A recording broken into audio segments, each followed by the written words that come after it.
Award-winning natural bodybuilder and international executive chef Ramel Griardi shares his best recipes for building strength. Sports performance trainer and nutrition expert Joe Arco coaches us through the nutritional components of those recipes and shares his knowledge working with professional athletes. If you're looking for a substitute for plain old chicken and mashed potatoes, Bodyfield's bodybuilding chef Ramel here has you covered today. We're going to do something really nice. We're going to do some nice root vegetables, some carrots, some beets, some parsnips, and we're going to stuff our chicken. And we're going to do some cauliflower mash. So we're going to start off with using some parsnip and some carrots. We're going to cut this all up. Now, what's an interesting point about carrots, what a lot of people don't realize, is that raw carrots aren't the best way to eat carrots, unlike many vegetables. Also, no other fruit or vegetable comes even close to the amount of vitamin A or beta-carotene found in carrots. The best way to get the vitamins out of the carrots is to actually juice them or cook them. And the reason being is that carrots have a very rigid cellular wall, meaning that your body doesn't have a very natural ability to break it down and get the vitamins out of there. So by cooking these, which we're going to be doing today, you're actually going from about 25% absorption to 50% absorption. Another key factor to absorbing the vitamin A in carrots is to incorporate fat into that meal as well. Vitamin A is only absorbed with fat. There's a couple vitamins that are what we call fat soluble. Those are vitamin A, E, D, and K. So it's very important to incorporate fat sources when you're having these vitamins. We also have parsnip. Now, parsnip is actually very similar in terms of the vitamins and nutrients found in potatoes. The biggest difference is the fiber content. There's a lot more fiber in parsnips, which lowers its glycemic index. You want a bowl for that? Yes, please. There you go. Thank you. Now, the last ingredient we have here as well is the beets. Now, beets are almost like a forgotten vegetable. They're not very used. I mean, they're not used very often. The only person I really know that makes beets is my grandmother. She still makes bottled beets every year. Now, beets are an excellent source of antioxidants. Now, you might have heard of lycopene, which is the red pigmentation found in tomatoes, or the beta-carotene, or the vitamin A that gives the orange color to the carrots. Now, what gives us this nice kind of purpley reddish color is the beta-cyanine, and that's the antioxidants found in the beets here. Beautiful. Now that looks, I mean, color-wise, this looks absolutely wonderful. Now, what are we going to be putting on here? We're going to put some nice fresh herbs. Now, what is this, a combination of stuff? It's a combination of rosemary, a little bit of thyme. Now, what kind of herbs and spices would you recommend? Is it more of a personal preference, or it's personal preference, really? So what do we have? We have with some rosemary leaves and some thyme, and we're going to add a little bit of garlic in there. Now, garlic is an absolute wonderful, almost a wonder herb, if you may. It's been used for over 300 years medicinally. Not only is it great for lowering blood pressure, lowering cholesterol, but it's a great antioxidant and also antibacterial. So for those who get sick a lot and don't want to miss workouts, adding garlic to your meals every single day is a great way to boost the immune system. Now we're adding a little bit of olive oil in there. Not too much, just a little bit, so we coat the actual vegetables itself. Now, from a function perspective as well, we just talked about the vitamin A needing that healthy fat to be absorbed, so we're covered with the olive oil. And we're adding a little bit of salt. You love the pinch of salt, the pinch of pepper, I love the pinch of salt and pepper. You always have to season your food. Could you mix that up and place that on the pan there? So we have some parchment paper here, lined on the pan. Now, what are we going to be doing with these vegetables? We're going to roast these off. Okay. In the oven for roughly about 25-30 minutes. What temperature? At 375. Okay. So we'll put these all on here. Beautiful, Joe. Now let's just take this and make sure that it's all evenly distributed. Now, what's great about all the vegetables that Ramel's cut up here is that he's trying to cut them all up at the same size, meaning that there isn't a lot of big chunks and small chunks, so those cook nice and evenly. So when they come out of the oven, you don't get a bunch of burnt little pieces and some pieces that are still raw.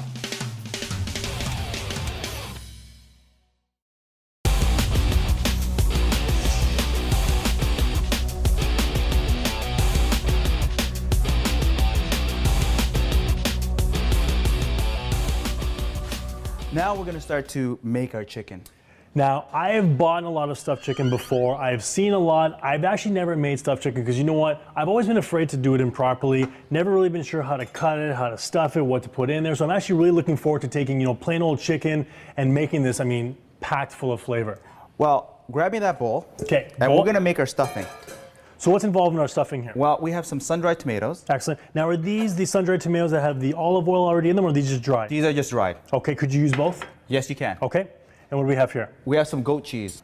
Now, for one large chicken breast like that, Ramel, how much goat cheese are we going to use? Roughly about 1.5 ounces of goat cheese. Now, 1.5 ounces of goat cheese can give you about 6 grams of protein, which is quite a bit just for a small amount of cheese.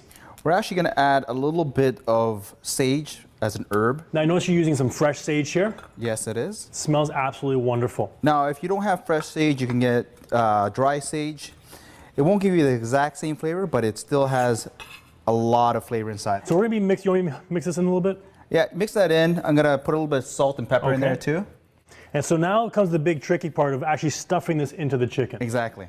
Now, I'm actually really looking forward to seeing how this whole stuffing process is done, because as I mentioned before, I've always been a little reluctant to do stuffed chicken, even though it tastes so good. I mean, I've bought it before and I've roasted it or, put it on the barbecue, but I've always been afraid to, figure out how to actually get that stuff in there without ruining the chicken. Well, I'll show you exactly how to do it, Joe. Now, we have the nice chicken here, nice chicken breast, boneless, skinless, obviously. And we're gonna take the filet, slightly open it up, and we're gonna make a little bit of a pocket on that. As you can see, there's a thicker part here, and we're gonna add to that just a little bit of a pocket there. See, I've always actually Just thought opening it where up. you take half of it and just actually almost split it in half and put it back together. No, actually, Probably why I've what never we're done gonna this do is before. we're gonna add a little bit of a pocket, Okay, and we're gonna take a little bit of your goat cheese there. which is all ready to go. All ready to go, Joe. Now, how much, can you overfill this? Yeah, you can overfill this. Like I said, you just want about 1.5 ounces of goat cheese and sun-dried tomato filling. Okay. You don't want to overfill it because then, you're going to have a lot of splitting and then the end result won't look as good. So now we're taking our goat cheese and sun-dried tomato inside there, and we're going to place back the fillet or the tender part of the chicken itself. Now, do you want me to get this started here? Yes, please. Can you Okay. grab the pan there? Okay, so we're gonna get this. What temperature do you want this at? High heat. High heat. So are we gonna be cooking this fully on here? No, we're not. We're just going to sear that off so that way you get some nice browning and some nice juices filled inside there. Okay, in the meantime too, we'll get the water boiling because we're gonna start making the cauliflower pretty soon, so we'll get this prepped up. Okay. Now a little bit of olive oil, extra virgin of course. So we're going to get this nice and high heat. Perfect, Joe. Always, always, always season your food. Season, season, season. Now this is nice and hot. Ooh, yes. It's smoking. Smoking hot. So we have a nice high heat. That oil is very hot right now, and what we're doing is just searing that outside of the skin. Keeping all the juices inside there. Okay. Now how long would you sear this for? Just for a few seconds, all you want to get some nice browning on that, Joe. Okay. Now, what is the purpose of the searing as well, is to kind of lock in that pocket so make sure it doesn't open up? Exactly, and also lock in all those juices. Okay. Now we're going to take that pan and place it in the oven. Now, would you normally take any pan and place it in the oven? No, I wouldn't, Joe. But this one happens to be a Cuisinox and has a stainless steel handle with it too. So make sure if you are doing this method to have a stainless steel handle. If you do have a plastic handle, don't say we didn't warn you. Don't place it in the oven. You're going to get a little bit of melting going on. So now, Joe, what we want to do is we want to take that cauliflower and Okay. place it into that pot there. Excellent. So this is going to be our cauliflower mash, our nice little Exactly. mashed potato replacements. And can you season that water, please? Of course. A little salt in there. Exactly. Okay. So basically right now what we have to do is, how long is that chicken going to be in there for? The chicken's going to be about 15-20 minutes. Okay, so we got 15, 20 minutes on the chicken. We probably still have another about 20 minutes anyways on those root vegetables. And we're going to bring this to a boil. That's also going to cook for about 15, 20 minutes. So we're going to get all this wrapped up, getting ready. And when we come back, we're going to put all this together.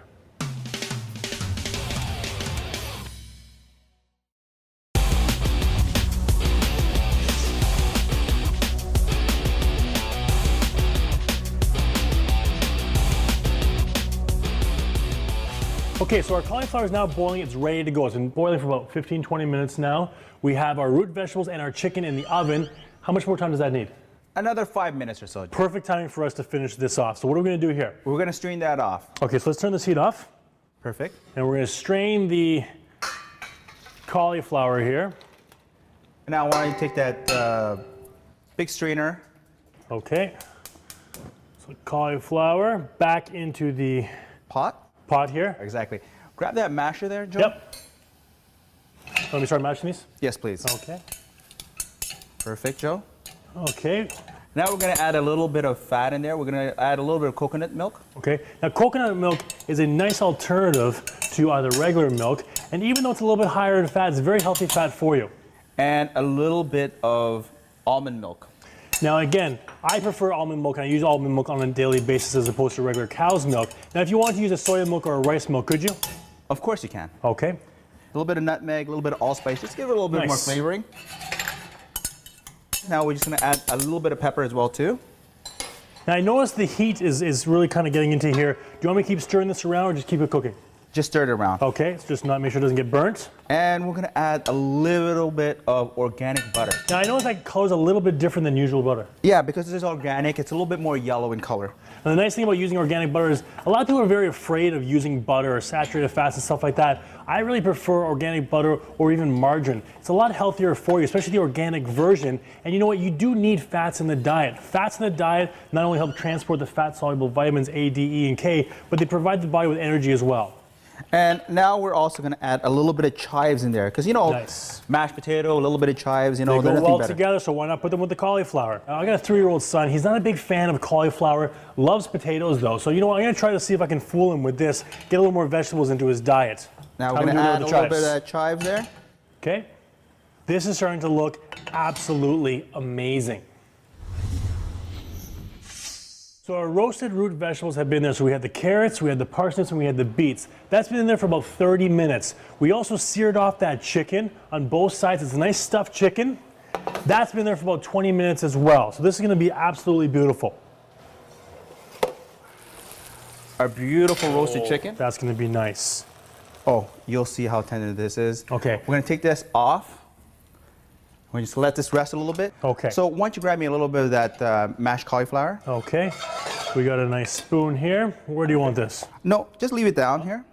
Let the plating man do his business. I will stay away. That's it, Joe. That was Ramel's polite way of saying, don't touch my stuff. I will plate my food. Thank you very much. And what we're gonna do is we're gonna plate it nicely. So we're gonna add some little bits of, I would call this what's called quenelles. Quenelles, Yeah, please. it's just a shape. Enlighten me. It's just the shape of the actual mashed cauliflower. So what you're taking or with this, mashed potato. You're taking the spoon right now and just kind of cupping it a little bit. Exactly. Making it look nice and beautiful. Perfect. Okay, get that out of your way for you. And now we're gonna add our root vegetables. See how nice, and so you know what? What you start to do when you start to actually roast them is you start caramelizing all the sugars inside that vegetable itself. That looks wonderful. It's gonna be nice and sweet. Now, despite having those sugars in those vegetables, we're not using a ton of vegetables either. So a lot of people are concerned with stuff like beets or carrots going, oh my God, they're such high glycemic, there's too much sugar in them. I can't have them in my diet. Now, for you to actually feel the effects of all that sugar from carrots, you'd literally need to have probably close to about a pound of carrots to really get the full effects of that much sugar. So you know what? Don't be too concerned about having this little amount of carrots, parsnips, and beets in your diet. And now the chicken has been resting for about a couple of minutes, and we're gonna cut this on a nice bias. What's a biased? A bias means that it's cut on an angle. So why don't you just say angle, fancy pants? Well, because I like my presentation. You know that, Joe. I do know that. Now this actually is presented very, very well. So what we have here is we have the, especially for those who don't want to cut some of the carbs from the potatoes, we have the mashed cauliflower, which honestly really do look like potatoes. So a nice low carb alternative, extra vegetables. We have the parsnips, the beets, the carrots, and then this wonderful, wonderful stuffed chicken that I finally learned how to make. Goat cheese and sun-dried tomatoes. And so remember, if you're looking to train for muscle building, you're an athlete looking for a performance, or even if you're looking for some strength and some power, or even to lose a little bit of weight, this meal is perfect for you. Give it a try.